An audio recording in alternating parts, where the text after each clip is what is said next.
इसके बाद लिखो थिन प्रिज्म। अच्छा इसके बाद है ना एक कंडीशन के लिए जगह छोड़ना,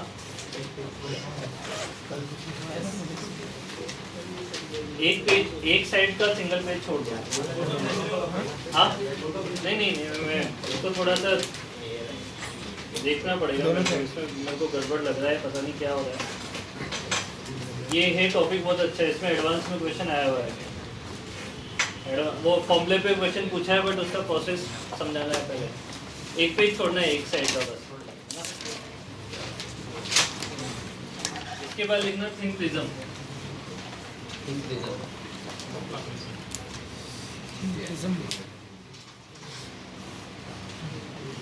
क्या बोल रहे हैं? थिन प्रिज्म में यही अपन ने जो अभी पढ़ा है उसको वापस लिखना है।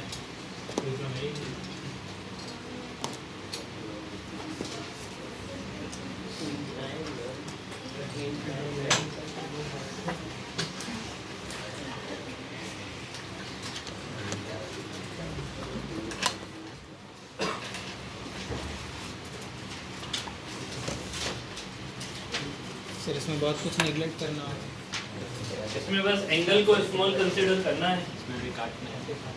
रिफ्लेक्शन एंगल या प्रिज्म एंगल को स्मॉल कंसीडर करना है, और ए स्मॉल कंसीडर होते ही सब R1, R2, I और E सब छोटे हो जाते हैं।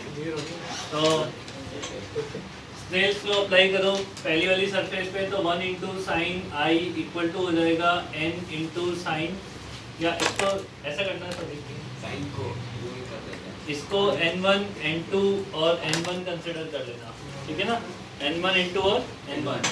तो ये कितना हो जाएगा n1 n2 साइन R1, ये करवा दिया था क्या करना। और सेकेंड वाली सरफेस पे n2 into sine R2 equal to कितना हो जाएगा,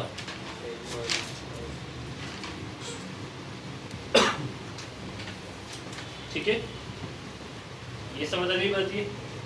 अब ये स्मॉल एंगल के केस में क्या होगा,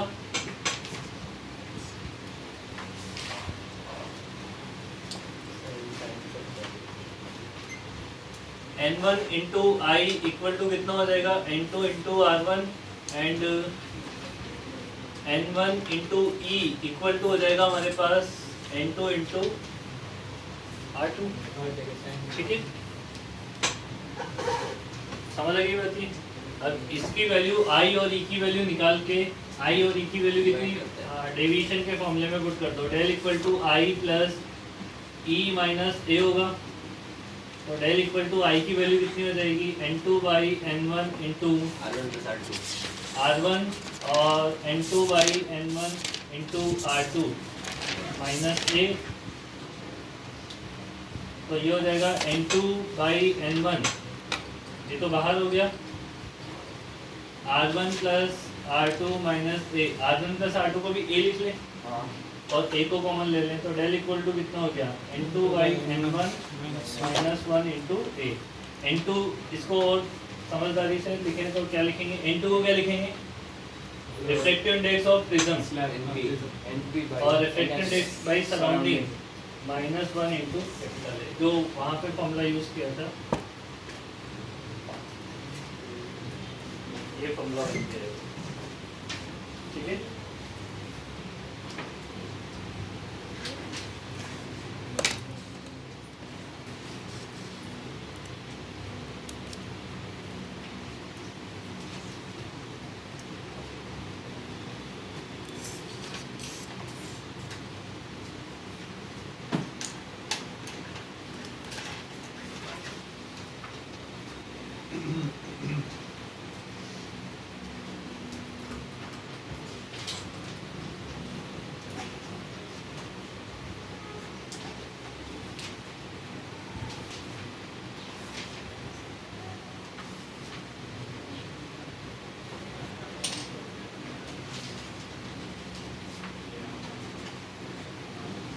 लिखिए हाँ?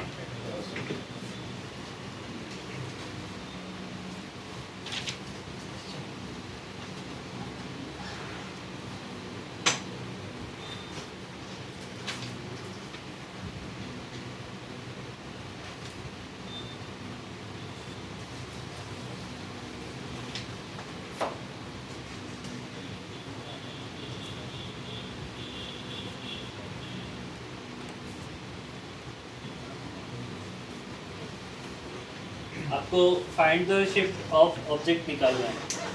Find the shift of object. ये प्रिज्म में उसके सामने एक ऑब्जेक्ट रखा हुआ है ए डिस्टेंस पे और आपको शिफ्ट ऑफ ऑब्जेक्ट निकालना है।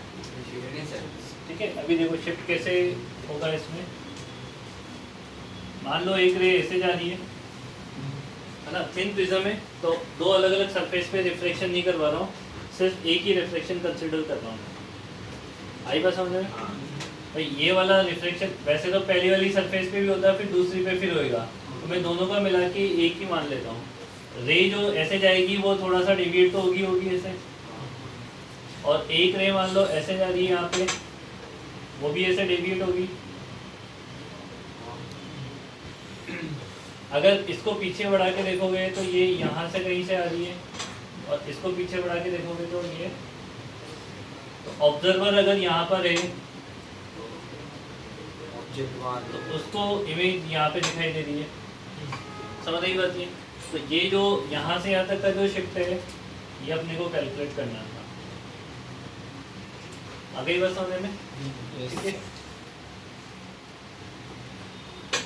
अब देखो ये वाली जो रे है वो ऐसे सीधी आगे निकल जाती और इसने इतना डेविएशन कर दिया डेल। ठीक है, तो अगर ये एंगल डेल है तो ये वाला भी क्या होगा? डेल हो जाएगा।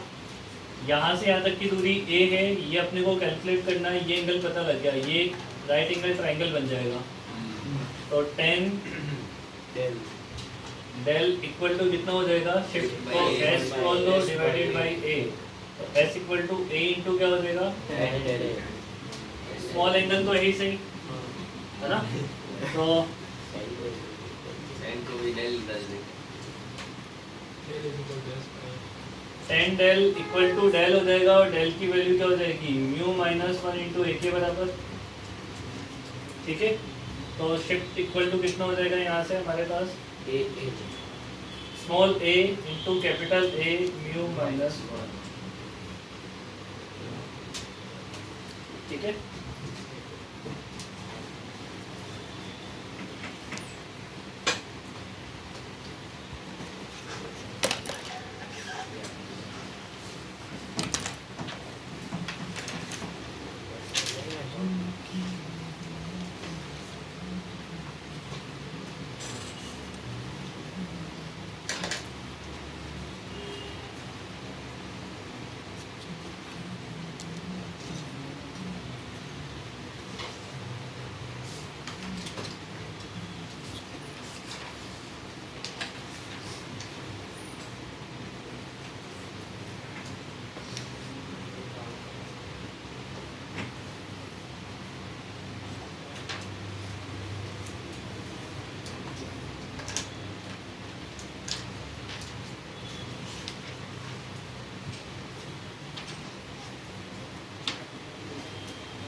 क्या? हाँ, ये शिफ्ट का फॉर्मूला याद रखना है तुम्हें।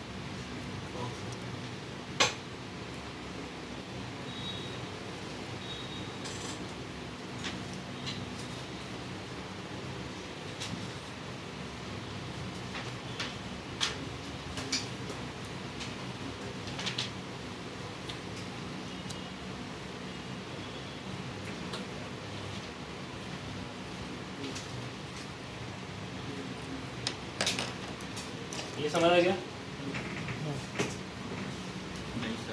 हम्म?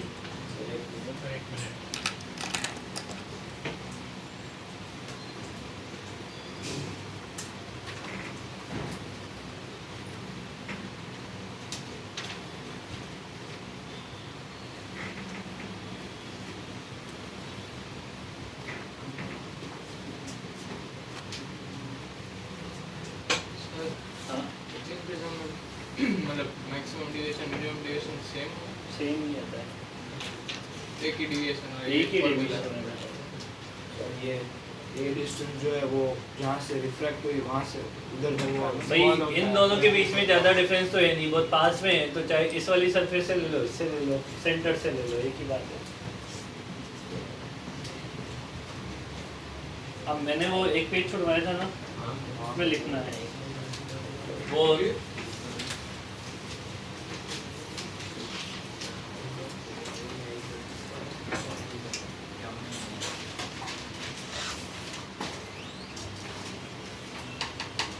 कल अपन ने 2 कंडीशन पढ़ी थी, ऑलवेज TIR और ऑलवेज क्रॉस वाली। ऑलवेज TIR के लिए ए की वैल्यू 2C से ज़्यादा होनी चाहिए और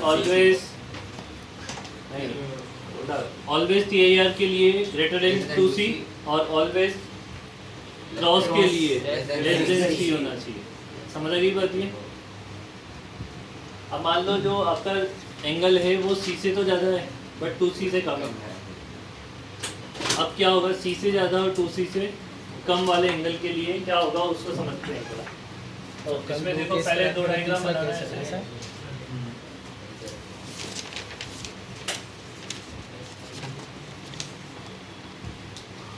देखो I की मिनिमम वैल्यू कितनी हो सकती है? 0 और मैक्सिमम 90। तो पहले I की मिनिमम वैल्यू ले लेते हैं 0 डिग्री, है ना। तो 0 डिग्री अगर लोगे तो रे जो है वो ऐसे गिरेगी, ये एंगल A के बराबर हो जाएगा, R2 की वैल्यू A के बराबर हो जाएगी। I अगर 0 है तो R1 की वैल्यू भी 0 होगी, तो R2 की वैल्यू A के बराबर हो जाएगी। आ गई बात समझने में? बट A जो है हमारा वो A की वैल्यू जो है वो C से ज़्यादा है। समझ आई बात ये? अब देखो R2 की वैल्यू A है और A की वैल्यू C से ज़्यादा है। तो अगर ये एंगल C से ज़्यादा हुआ तो क्या हो जाएगा? ये कर देगा।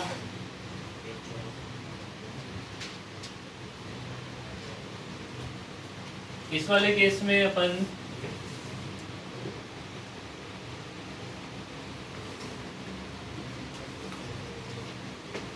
I की अप्रोक्सीमेट वैल्यू 90 डिग्री लो ना, क्योंकि परफेक्ट 90 डिग्री ले लोगे तो फिर वो तो इसको बोलते हैं ग्रेजिंग इंसिडेंस।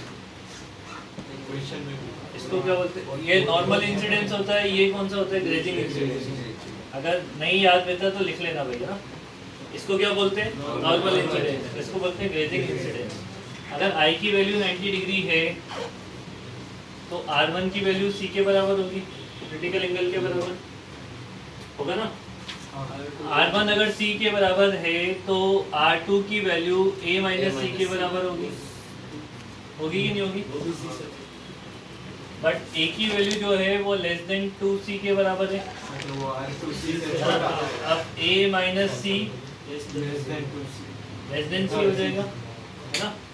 तो A माइनस C जो है वो C से छोटा है, तो अपन ऐसा बोल सकते हैं कि R2 की वैल्यू जो है वो C से कम है, ठीक है नहीं है? अगर R2 C से कम है तो रे जो है वो क्रॉस कर जाएगी, है ना।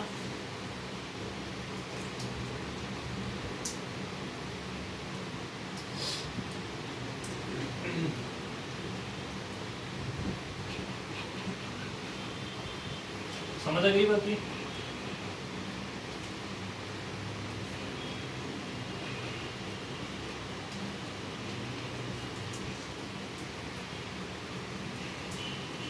ठीक है।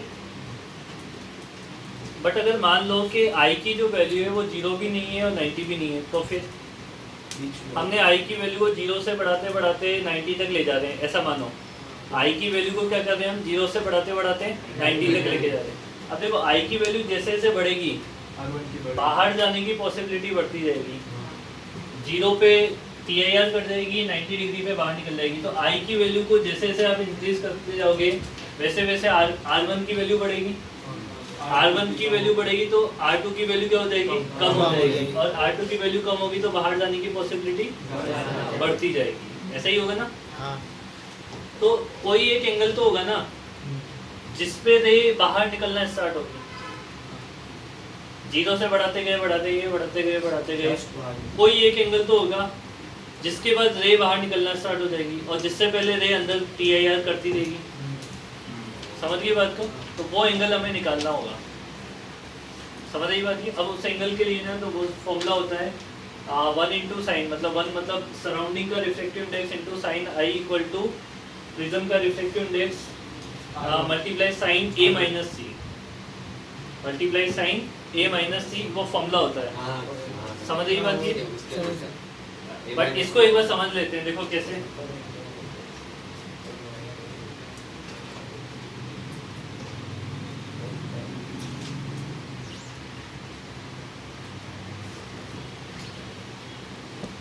ये आई नॉट वो एंगल है जिसपे रे क्या करेगी, बाहर निकलना स्टार्ट हो जाएगी, ठीक है। रे जो है वो बाहर निकलना स्टार्ट हो जाएगी। अच्छा, बाहर निकलने के लिए ऐसा मानो कि रे जस्ट बाहर निकलना स्टार्ट हुई है, तो R2 पे क्या कंडीशन होनी चाहिए, R2 C के बराबर होना चाहिए। और अगर R2 जस्ट C के बराबर है तो रे ये 90 डिग्री से बाहर निकलेगी। आधी बात समझ में, ठीक है। तो जीरो आई नोट क्या होगा, जीरो से आई नोट तक, जीरो से आई नोट तक तो रे अंदर है, और आई नोट से लेके 90 डिग्री तक रे बाहर चली गई है। ऐसा ही हुआ ना। तो अपन ऐसा लिखते हैं के फॉर 0 to तो आई नॉट निकालने वाला फॉर्मूला आप एक बार लिख लो। हाँ लिख रहे हैं ना अभी।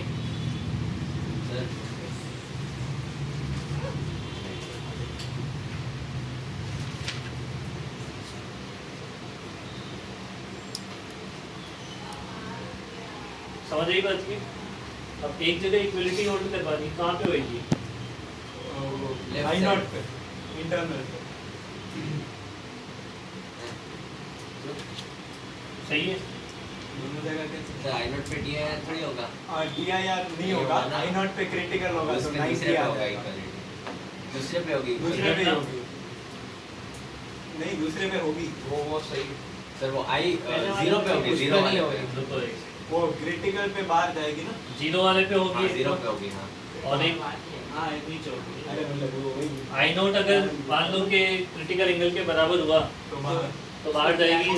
हाँ उसको DIR में छोड़ नहीं, क्रिटिकल एंगल से ज्यादा होगा तभी वो DIR करता ना, तो नीचे वाले पे ही तो इस पे पहले तो नीचे वाले में दोनों में होगी, वो तो I/2 पे भी होगी। और नीचे दूसरे में भी होगी।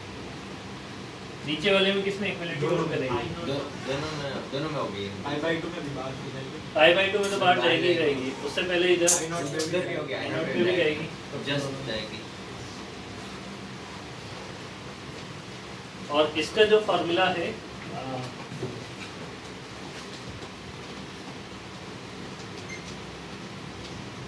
वन की जगह यहाँ पे सराउंडिंग का रिफ्लेक्टिव इंडेक्स लिख देते हैं। Surrounding into sine I not equal to N prism into sine A minus सी।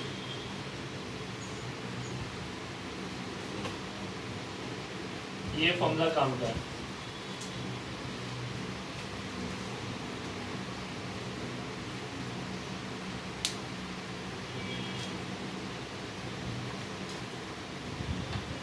अच्छा, इस वाले फॉर्मूले में ए किस में होगा, यहाँ पे ए रेडियन में होगा ये, क्योंकि ये जो डिस्टेंस है शिफ्ट है, तो डिग्री में मत पुट करना, रेडियन में पुट करना, इसे लिख लेना इसमें यहाँ पे।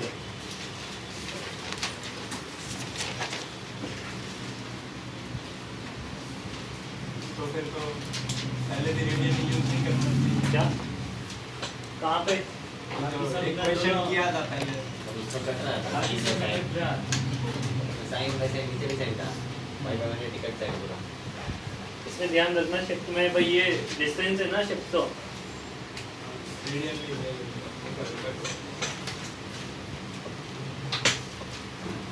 मेरे अप्रोक्सीमेट वाला क्यों है, तीन प्रिज्म। अभी ये क्वेश्चन देते हैं इसलिए पढ़ाना पड़ते हैं, मैं तो छोड़ देता नहीं तो। वैसे तो कुछ काम ही नहीं आता रियल लाइफ में। हाँ साइन थीटा को थीटा मान के करेंगे कुछ चीज, पर बिल्डिंग बनाएंगे तो एक से गिर जाएंगे।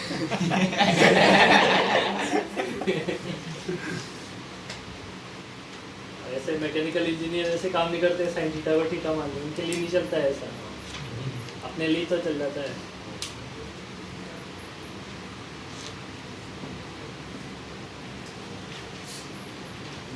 कैसे चले, मान ले नीचे वाले से 1 सेंटीमीटर का भी डिफरेंस चल रहा है, ऊपर तक जाते जाते तो वो 1 फुट का डिफरेंस हो जाएगा। बिल्डिंग ऐसे सीधी जाती जाती ऐसे टेढ़ी हो जाएगी। हाँ?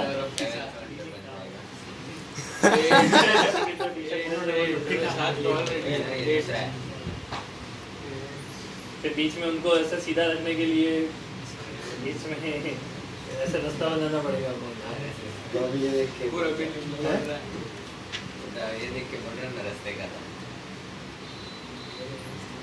नहीं, उसका लॉजिक तो यही था ना, वो थोड़ा झुक गई थी इस वजह से बीच में बनाया है। नहीं, ऐसा नहीं है, नहीं वो 2 बिल्डिंग में से पास होना होता है। ऐसा बनाया था, इसलिए बनाया गया था कि तो पूरा नीचे उतर के फिर चढ़ना थोड़ा। तो हमें नीचे उतर के चढ़ना पड़ेगा। ऐसे वो रस्सी डाल देते ऐसे लटक के निकल जाते उधर।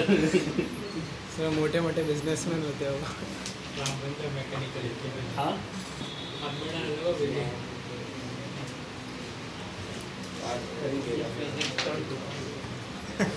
इसलिए ये देखिए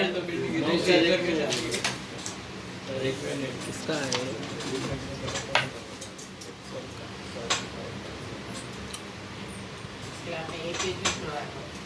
हाँ, एक पेज में नहीं मारेंगे।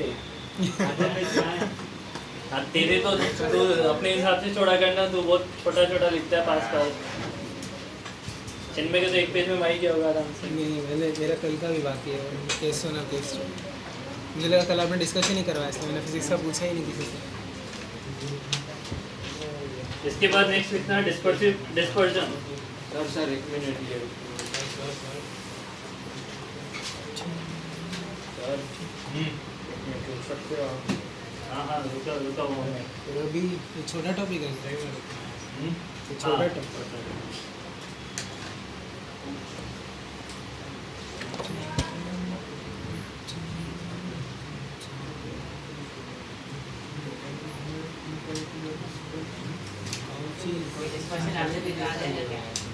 हाँ, आ जाएगा ना?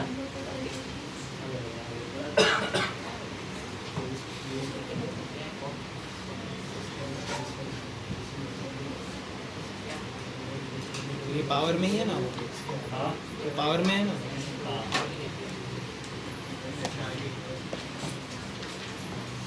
देखो, म्यू का रिलेशन अपने पास वेवलेंथ से होता है, ठीक है।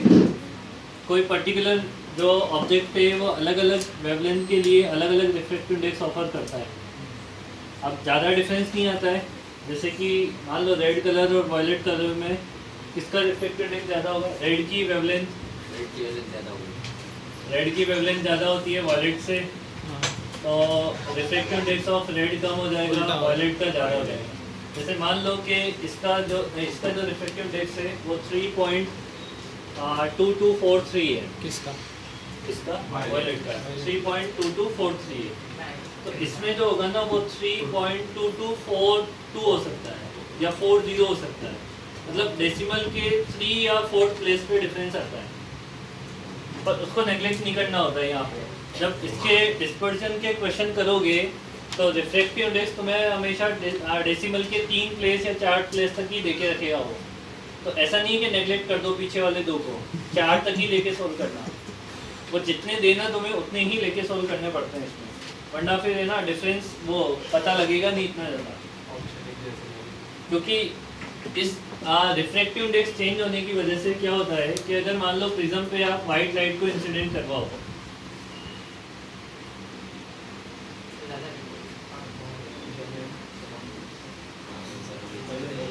अगर तुम वाइट लाइट को इंसिडेंट करवाओगे है ना, तो सबसे ज़्यादा डेविएशन किसका होगा और सबसे कम डेविएशन किसका होगा वो देख लेते हैं। डेविएशन के फॉर्मूले में इसको मान लो थिन प्रिज्म है, डेविएशन के फॉर्मूले में del equal to mu minus 1 into A आता है। ए तो सबके लिए कॉमन है, जिसका रिफ्रैक्टिव इंडेक्स ज़्यादा होगा उसका डेविएशन ज़्यादा आएगा। तो रिफ्रैक्टिव इंडेक्स किसका ज़्यादा है? वायलेट का ज़्यादा है, मतलब वो सबसे ज़्यादा बेंड करेगी। तो सबसे ज़्यादा बेंड करेगी तो एक लाइट तो ये बना देता हूँ मैं और एक ये बना देता हूँ। ये जब बाहर निकलेगी तो ये तो हो गया वायलेट कलर, रेड। बाकी सब इसके बीच में सीरीज में ठीक है, समझ लगी बात जी। बाकी सारे 7 कलर इसके बीच में रहेंगे ऐसे।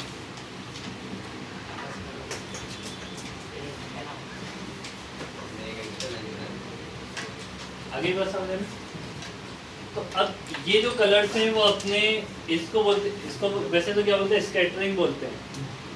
कलर्स ये क्या होते हैं, स्कैटर करके ना सारे अपने वाइट लाइट जो है वो अपने कलर्स में डिवाइड हो गई है, स्कैटरिंग हो गई है यहाँ पे। ये जो एंगल आपको मिलेगा रेड और वायलेट के बीच का, इसको बोलते हैं एंगुलर डिस्पर्शन। इसको बोलते हैं क्या, एंगुलर डिस्पर्शन। समझ आ रही बात ये, इसको क्या बोलते हैं, एंगुलर डिस्पर्शन। अब यहाँ पे लिख लेते हैं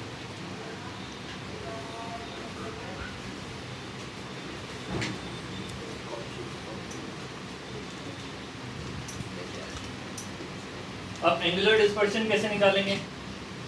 एंगुलर डिस्पर्शन निकालेंगे वॉयलेट का डेविएशन माइनस रेड का डेविएशन, ऐसे ही निकलेगा ना। एंगुलर डिस्पर्शन जो होगा वो वॉयलेट का डेविएशन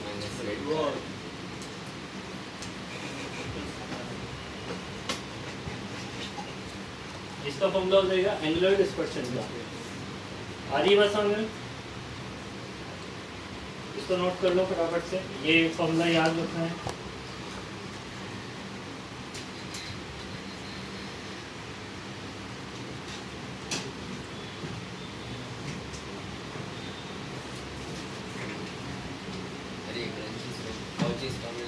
क्रंची और इस फॉर्मूले के हिसाब से अपने को पता लगता है ये कि रिफ्रैक्टिव इंडेक्स और वेवलेंथ में एक रिलेशन होता है। वो रिलेशन होता है, पर ऊपर क्या है? और क्या है मतलब, ABC कांस्टेंट है, 4 और 2 का है। लैम्डा 0 लैम्डा पावर पावर है वो। पावर है मतलब। अरे वो उसमें फॉर्मूला दिया, मतलब इस तरीके का